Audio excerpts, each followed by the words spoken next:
question we must all be asking ourselves at this moment, this week, as we celebrate Thanksgiving is, how can we be thankful? How can we be grateful? How can we express our gratitude in the context in which we now find ourselves? How can we look around at each other at the Thanksgiving table and acknowledge those who are not there? I'm going to share with you a prayer for our country from Robert F. Kennedy.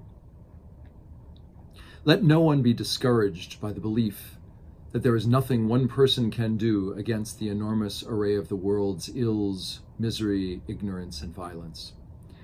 Few will have the greatness to bend history, but each of us can work to change a small portion of events. And in the total of all those acts will be written the history of a generation. It is from numberless, diverse acts of courage and belief that human history is shaped.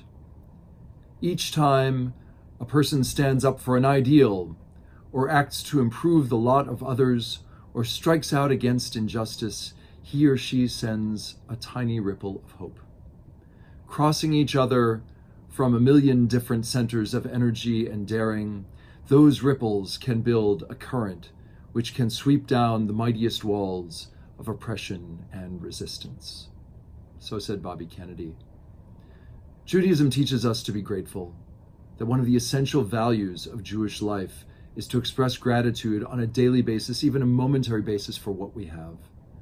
And so here's a suggestion for you.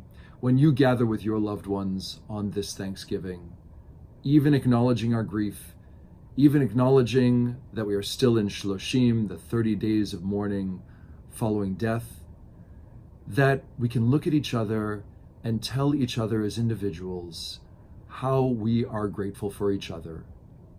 Turn to your mother and say, Mom, this is what I'm grateful for and what you've given me.